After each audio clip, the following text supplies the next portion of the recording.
Senhor presidente, senhores senadores e senadoras. Senhor presidente, eu venho à tribuna neste momento para mais uma vez falar a respeito do momento em que vive o nosso país.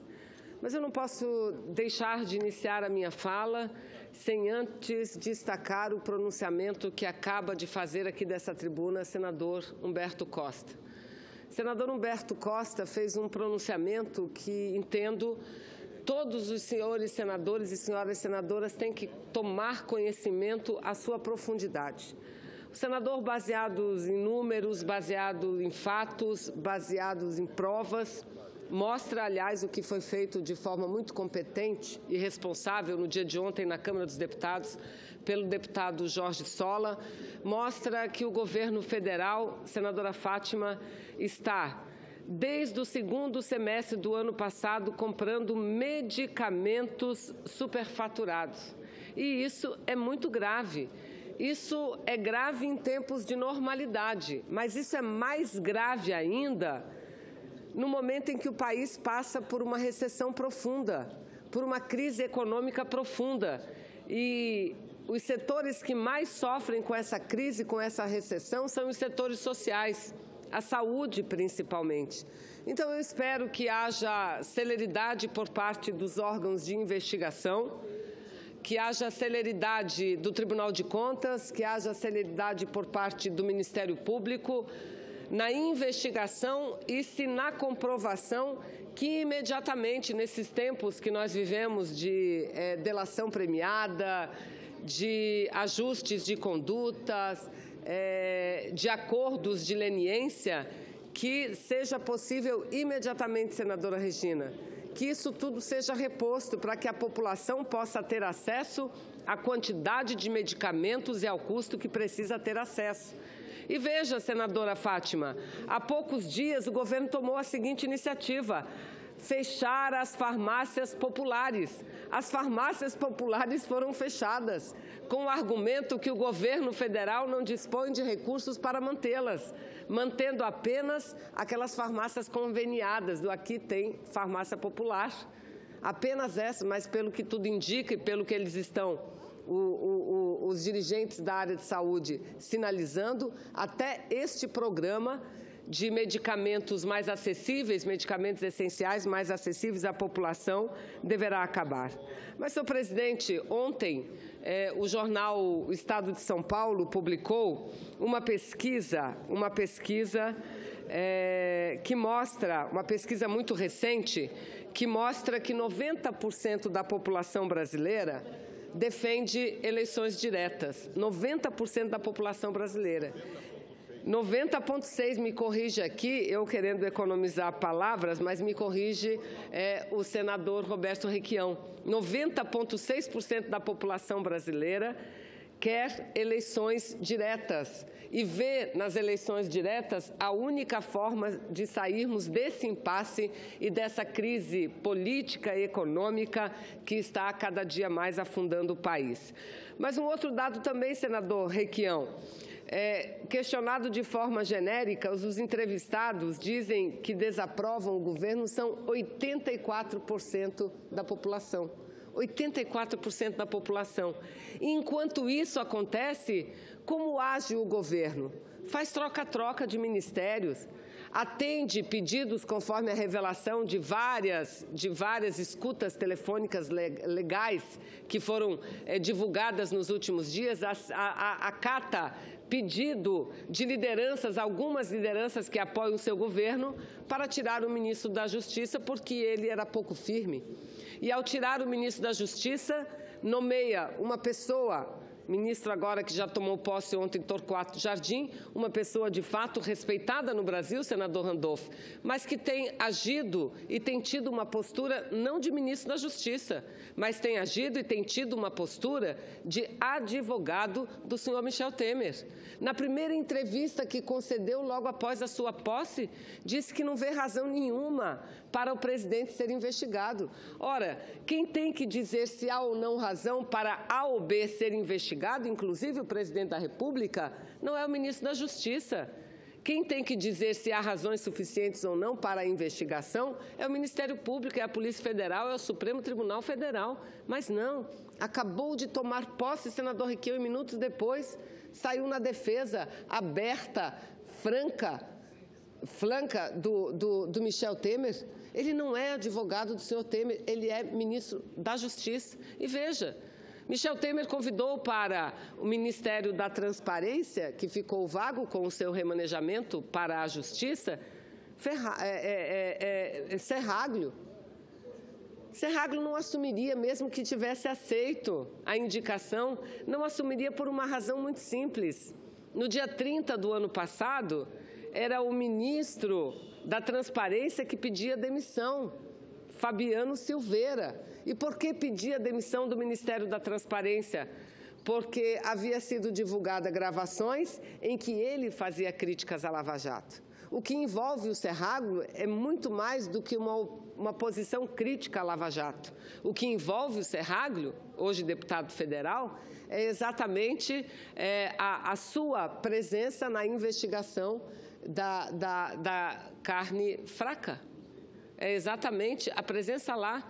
Então, se ele não tivesse aceito, ele não assumiria, porque os servidores da Controladoria Geral da União, da CGU, não permitiriam.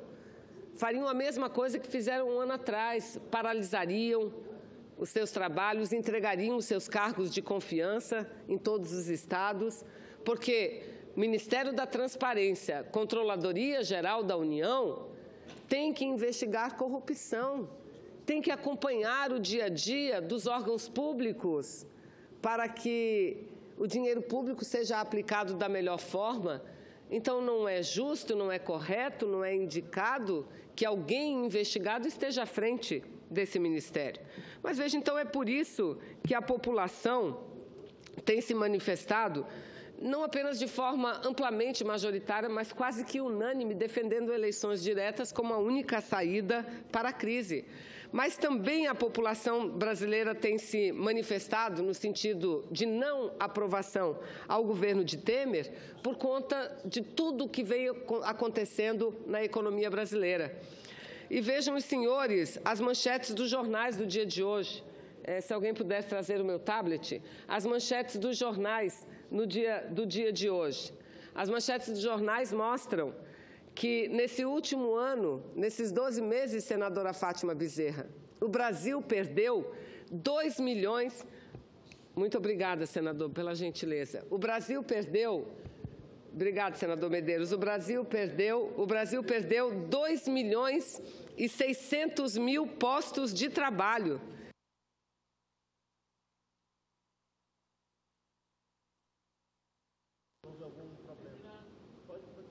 É essa a manchete de todos os jornais brasileiros.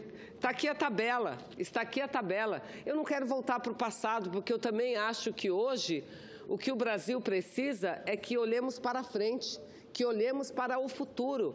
Mas vamos ver o que aconteceu há um ano. Assumiram o poder dizendo que a escalada do desemprego seria estancada, de que a escalada da recessão seria estancada e que rapidamente superaríamos não só os problemas econômicos, mas também os problemas políticos, porque a corrupção seria banida do Brasil.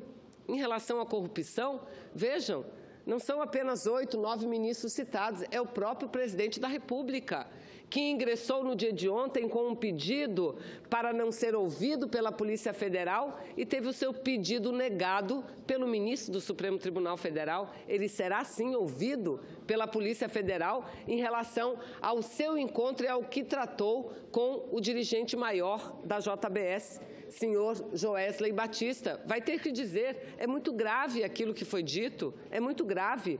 Ele delegou, portanto, que um deputado tratasse em seu nome, presidente da República, senhor Michel Temer, uma pessoa que foi filmada depois recebendo uma mala com 500 mil reais. Então, fica claro para a população brasileira que não havia o objetivo de combater a corrupção. Pelo contrário, o objetivo maior, o próprio senador Jucá disse, estancar a sangria da Lava Jato, mas não conseguiram, não alcançaram esse objetivo. E, infelizmente, em relação à economia também, o desemprego não apenas não caiu, mas ele cresceu. Eu repito, hoje no Brasil, são mais de 14 milhões de pessoas desempregadas. Mais de 14 milhões de pessoas desempregadas. Eram 11 milhões e 400 mil há um ano, quando Michel Temer assumiu o poder, senadora Fátima. E hoje são 14 milhões e 400 mil pessoas desempregadas. E em um ano, extinguiram 2 milhões e 600 mil postos de trabalho. Mas não para aí, não para aí. Havia todas as previsões em relação à recuperação econômica, caíram com a última crise econômica, com a revelação daquela tal reunião na calada da noite entre o senhor Joesley Batista e Michel Temer. Tudo caiu. Ontem, o Copom decidiu sobre as taxas de juros Selic. Todo o mercado esperava uma queda de 1,25%. E eu já disse, houve uma revisão na previsão, que as taxas de juros cairão de forma muito mais lenta, e de fato não caiu 1,25% como era esperado, caiu somente 1%. O que faz, senhores senadores e senhoras senadoras, que aumente a taxa real dos juros, porque a inflação está em queda no Brasil e isso é muito bom. Mas está em queda não porque a economia está controlada, não, por conta da recessão econômica, por conta da falta de consumo do povo brasileiro, é por conta disso. Então, a partir de ontem, com essa decisão do Copom de só baixar 1% na taxa de juros, o juro brasileiro, a taxa real, ficou maior ainda do que era. Mas alguém pode dizer, mas o PIB está crescendo. O PIB cresceu 1% no primeiro trimestre desse ano. E podem dizer que isso é um indicador positivo. Queria eu estar nessa tribuna, senhoras senadoras e senhores senadores, dizendo que esse seria, sim, um indicador positivo, mas não é. O jornal Valor Econômico faz uma análise do desempenho do PIB no primeiro trimestre. E veja, o que fez o PIB crescer em 1%, senadora Fátima? A agropecuária e as exportações.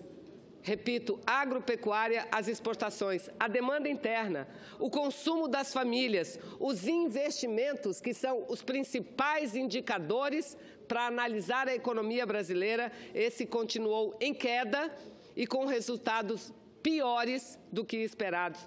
Eles acreditavam num crescimento da demanda do consumo no primeiro trimestre. Não houve uma demanda, houve uma queda de 0,1%. O que significa dizer as famílias estão mais pobres, as famílias estão consumindo menos, as famílias estão comprando menos. Não é à toa. E por que isso acontece? Porque nesse ano que eles prometeram melhorar, vamos ler o artigo de Hélio Gaspari.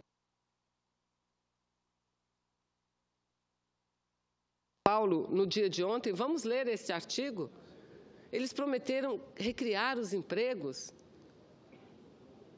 e tiraram 2 milhões e 600 mil postos de trabalho. Pioraram a crise econômica, pioraram a crise política. Mas há ainda uma luz no fim do túnel, como todos dizem. Nós aprovamos ontem, por unanimidade, eu quero destacar, senador Jorge, na Comissão de Constituição e Justiça, a emenda constitucional que prevê eleições diretas até o 3º ano do mandato, antes de expirar o mandato, por unanimidade. Pois não, por unanimidade, aprovamos ontem. Essa é uma saída. Falam a boca pequena que o Temer ainda não caiu, porque não há um acordo, senadora Fátima, para o nome que o substitua. Não há acordo e, na minha opinião, não haverá. Porque não há outra saída que não seja a participação da população, escolhendo o seu próximo dirigente. Dizem, é muito pouco, não é. Um ano é muito tempo. Olha a desgraceira. Em um ano, tiraram 2 milhões e 600 mil postos de trabalho. Porque não está havendo uma união para superar a crise econômica, não. A união tem se dado única e exclusivamente para superar a crise política, para combater a Lava Jato e para que eles continuem no poder. E continuar no poder para quê? Para aprovar a reforma previdenciária, para aprovar a reforma trabalhista, para prejudicar aqueles que não têm culpa nenhuma da crise, que vivem com um salário mínimo, que vivem com 2 salários mínimos. Eu vou conceder os apartes que me pedem, senador Jorge, só pediria, porque mesmo sendo quinta-feira, são 20 minutos, nós temos uma fila enorme de oradores. Pois não, então eu concedo pela ordem, acho que eles serão compreensivos também, porque estão inscritos. Sem dúvida. Senador Medeiros, a parte, e na sequência a senadora Fátima Bezerra. Senador Medeiros, muito obrigada pela gentileza do tablet, senador. Muito obrigada. E, senador, eu disse o seguinte, olha, Banco Central cita o impacto da crise e diz que juro cairá menos. Ou seja, é isso que eu estou dizendo. A economia do Brasil vem sendo muito afetada. Não dá mais para esse presidente continuar. Senadora Vanessa, muito obrigado pela parte e fiquei muito contente de ouvir o seu discurso, porque realmente existe uma luz no fim do túnel. O simples fato de Vossa Excelência fazer esse discurso, eu senti uma certa incomodação pelos números da economia, nota que o Brasil realmente está saindo do buraco, está deixando de cair. Esse discurso de Vossa Excelência mostra que o Brasil já começa a retomada daquilo que foi o maior desastre que já aconteceu na sua economia. Lógico que faz parte do debate político responsabilizar o governo, e a única coisa que resta agora a Vossa Excelência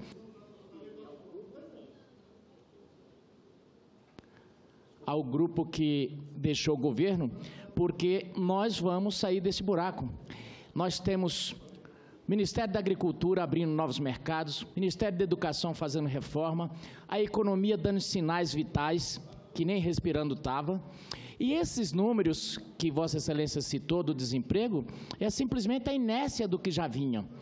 E óbvio que eu vejo um esforço tremendo para tentar jogar todo o desastre no governo do presidente. Agora, ontem, e já me encaminho para o final, senador Jorge Viana, ontem foi uma vitória, eu diria, da retórica, simplesmente, porque aquela PEC, senadora, com todo respeito, mas eu digo que aqueles que esperam umas diretas já antes de 2018, pode tirar o cavalo da chuva, porque já está trovejando. O artigo 16 é claro que aquilo lá não tem como prosperar, o artigo 16 da Constituição. Já existe jurisprudência também no STF. Então, foi um embate político, mas simplesmente não passa de um fato. E com relação ao presidente renunciar, eu não vejo motivos. Hoje a própria Folha de São Paulo trouxe a notícia dizendo que errou ao dizer que o presidente tinha pedido, tinha mandado calar a boca do Eduardo. O próprio jornal fez uma retificação. Então, eu vejo que, no mais, deu só mais espuma do que chope e foi muito barulho por nada. Muito obrigado. Senador, quero dizer a Vossa Excelência que, pelo contrário, precisamos ir. Esse foi o teor do meu discurso, do meu pronunciamento aqui. Não sou eu que estou dizendo que a crise está se aprofundando, são os dados, são as estatísticas econômicas que mostram isso. Está aí a manchete de todos os jornais para ver. Agora, Vossa Excelência, há 1 ano disse isso. Nós vamos sair rapidamente do buraco. Não só não saíram, como cresceram o número de desemprego. Tiraram 2.600.000 postos de trabalho. Aliás, a crise econômica existe há muito tempo. Agora, nós já poderíamos ter superado essa crise se os senhores não a ampliassem criando uma crise política desnecessária para tirar alguém que foi eleito do poder com um único objetivo, encaminhar essas reformas que jamais seriam aceitas, reforma da Previdência e reforma trabalhista. Senadora Fátima. Senadora Vanessa, e os que votaram naquele impeachment fraudulento bradavam para todo o país que era preciso tirar Dilma para organizar a economia, para combater a corrupção. Quanta hipocrisia, né? Pelo contrário, né? Felizmente, aqueles que foram coniventes, né, com um dos maiores ataques que a democracia brasileira vivenciou, quando, né, do afastamento da presidenta Dilma naquelas circunstâncias, hoje deveriam estar fazendo um exame de consciência, porque são os grandes responsáveis pela situação em que o país vive, especialmente o PSDB. Quanta irresponsabilidade política, quanta insensatez, quanta falta de respeito para com o povo brasileiro. O Brasil está descendo a ladeira. Ontem eu dizia aqui, no meu pronunciamento, muita tristeza, causa muita revolta ver, por exemplo, as universidades federais ameaçadas, senadora Vanessa, de cortar cursos e, consequentemente, diminuir vagas, simplesmente em função do contingenciamento orçamentário, que está na esteira da emenda 95, fruto, né, do golpe parlamentar que foi perpetrado contra a democracia. A presidente da Andifes, a professora Ângela, e eu já encerro, disse ontem na audiência pública que nós realizamos na Comissão de Desenvolvimento Regional, a audiência é essa que o ministro não veio nenhum representante do MEC, mas os reitores e reitoras lá estavam, dos institutos e das universidades, e a professora Ângela fez um apelo, inclusive ao Congresso Nacional, para que seja garantida a suplementação orçamentária no segundo semestre, sob pena, repito, deles cortarem cursos, de diminuir vagas, na contramão do que diz o Plano Nacional de Educação, que nós precisamos avançar cada vez mais do ponto de vista de ampliar a oferta de matrículas. Os institutos federais estão agonizando em função de uma portaria 28 que contingenciou mais ainda os recursos para a educação.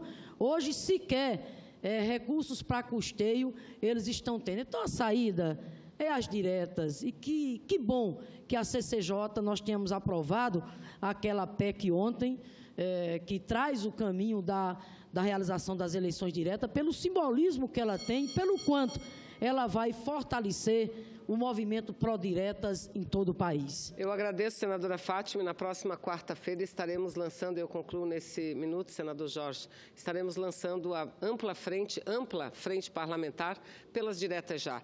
Eu acho que o que passou no país, passou. Infelizmente, uma maioria política no país deixou, por razões políticas menores, partidárias, de enfrentar a crise no momento que ela tinha que ser enfrentada, porque ela atingiu o Brasil e atingiu todos os países do mundo. Mas se não foi enfrentado antes, vamos enfrentar agora. E certamente não é com esse senhor, Michel Temer, no poder, que nós enfrentaremos a crise e que aumentaremos o número de postos de trabalho. Então, eu agradeço e, mais uma vez, chamo a atenção, senador Jorge. Quarta-feira da semana que vem, estaremos lançando essa frente ampla pelas eleições diretas e pela geração de mais empregos no Brasil. Muito obrigada.